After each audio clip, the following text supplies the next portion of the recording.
Hey everybody, welcome back to Teal House Farm. It is brutally hot today, and I thought I would take a minute and I would show you, by the way, look how pretty my garden is looking. Pretty proud of that. But that's not what we're talking about today. I'm going to show you our chicken setup. So we changed our chicken setup pretty significantly this year because after years of trying different things and learning and growing, we kind of figured out what we like. So I'm going to show you what we did and the things that we like and the things that we still don't quite like, just so you can learn from our experiences and maybe give you some ideas of your own. But just for reference, in the past we have used movable chicken coops. We did that for a couple years. The biggest downside for us was that we live on a hill. Everything is either uphill or downhill. There's no flat land, and the slopes can be pretty significant. And while dragging those chicken coops downhill was fine, pulling them uphill, what turns out to be, we did twice a day because of the number of chickens we have, it was a pain, and we just didn't like it. And I think if we had had some sort of ATV or tractor that could help pull, that'd be fine, but it was just me and Sam and our muscles, and we didn't like that as much. And we also felt like, well, the chickens are out in pasture and that's nice for them. It really wasn't, it was like having them in a pen, and they weren't necessarily getting the best of nutrition. They needed more feed, and so we were doing the extra work and the extra feed. It just wasn't worth it for us necessarily.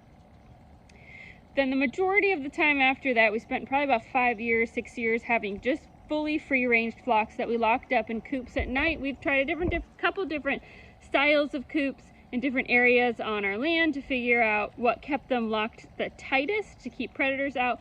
In general, free ranging was fine. It was incredibly cheap because they basically didn't need much of anything, just a little bit of feed, and they took care of themselves. We found them some scraps. The biggest problem is you have no idea where your eggs are, and if you get into a situation like in winter when animals start getting desperate, they would come and try to grab chickens in the day.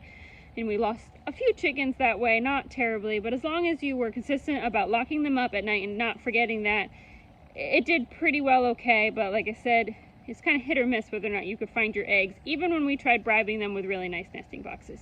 So now we have a stationary pen that goes into the barn. They're locked up at night. They have some pasture access, but it's a smaller area, and that's what we've been doing. So let me show you how it's working and what we like and don't like about it. The biggest thing we do not like is the poultry netting. We don't like poultry netting. We've talked about it before over and over again, and you're like, Laura, why do you keep using it? He's sticking his head through it. Because it's what we have, and this stuff was expensive, and we have a lot of it, and so we feel like we kind of need to use it. The idea would be that we would put permanent fencing here to replace the poultry netting once we kind of proved that we liked the concept of this theory, which in general we do. And so that would probably be the next step, but we didn't want to invest in permanent fence to discover that we really didn't like this setup, and then you spend all that money. The poultry fence is not electrified, and the reason is because of these babyish birds, which are getting bigger.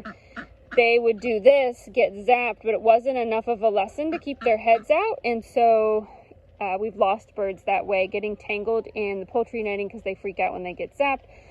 So the poultry netting is off, and it's just a barrier to keep them on that side in there. Their wings are clipped so they can't fly over, so they do stay in there, and that works pretty well.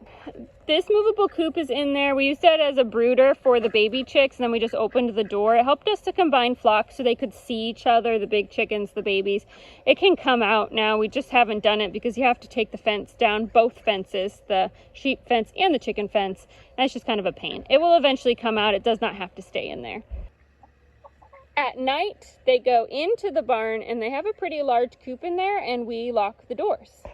This stall was originally a sheep stall. It is quite large. You do not need this much space for the 20-ish birds we have, but they really like it. And one of the nice things about having the larger size chicken coop is that when we want to go on a trip somewhere, we have an automatic feeder, an automatic waterer. We can lock everyone in here. They've got plenty of room to roam around.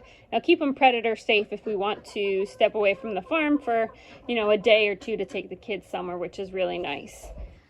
We've been using pallets for roosting nests. Roosting, not nests, just for roosting. We got one here. We have one there. The door is also a pallet. They roost on that. And these actually work pretty well. They were intended to be temporary, but the chickens have been really happy with them, and so I don't see any reason to replace them. They were free, and I didn't have to do any work but haul them in here. And then we have a best nesting box, which you can sit on the ground. We like to put it up. The chickens seem to really like it up. It's screwed to the pen, and this works so well. We get all of our eggs. I'd say 95% of our eggs are in here. Every once in a while, somebody will drop one on the ground, but I do need to collect eggs for today, if you can't tell. I'll do that in a little bit. Super easy to collect eggs. They're clean. The chickens don't peck at them if you have an egg eater chicken. And they seem to really like it up there. The biggest trouble with this is if you get a broody hen in there, they're a pain to kick out. You'll have to put the bar up and keep everybody out for a few days to break that brood. Because if she's in there being broody, she won't let anybody else share it with her, and then your eggs are everywhere outside. So let me tell you our top 3 dislikes and our top 3 likes. And with the dislikes, I'm going to tell you how we are going to possibly try to change them. I mean, we don't know if the changes will work. We can kind of keep you posted on that. But we have a fair amount of experience now, so I think we sort of know what we're doing.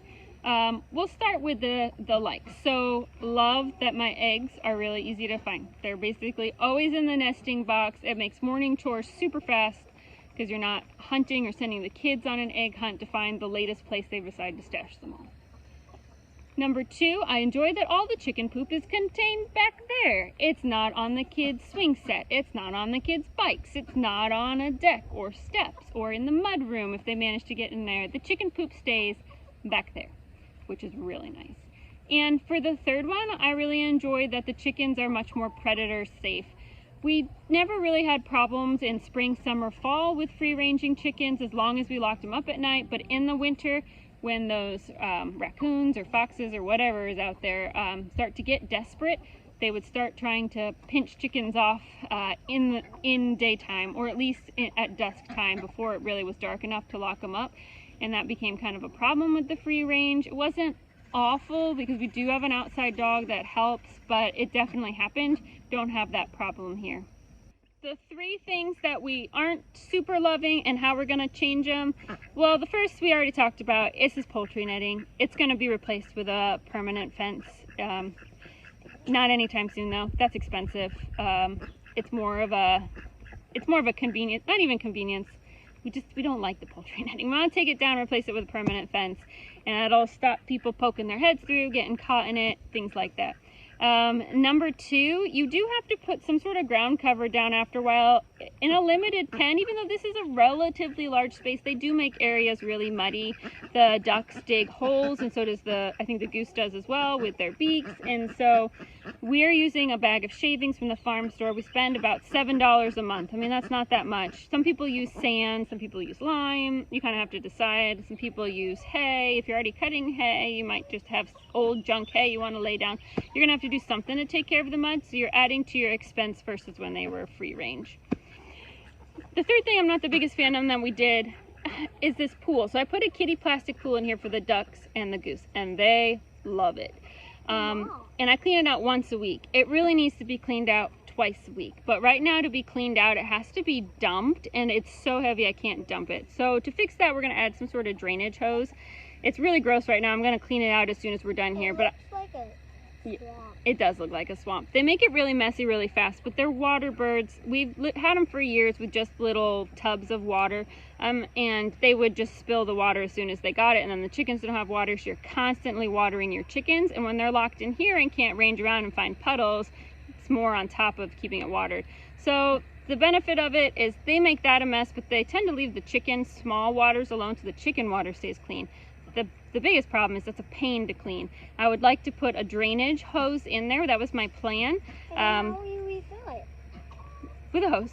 And so that when it gets really gross, I can just open a portal and drain into my garden, which is downhill. Why are you wet? Because it's a million degrees out here and I'm sweating. The biggest problem with that though is once I bought the pool, I feel like the pools this last couple of years have gotten exceptionally flimsy. I don't think I can cut a drainage hole in here without cracking the pool. I feel like previous plastic pools we've had for the kids were really sturdy, and I could have drilled a hole and done like a hose attachment. That one's not going to survive it. So we're going to finish off this summer just emptying it out and refilling it manually, which is a pain, but I think I will invest in something better for next year where a drainage hose could be added to save that problem. anyway, just wanted to share our experience over the last few months doing it this way. I think we're going to continue doing it this way. Overall, it has been the best option for both our family and for the birds. I feel like keeps them the safest. Maybe those thoughts have helped somebody. Anyway, thanks so much for watching, and we'll see you guys all again really soon.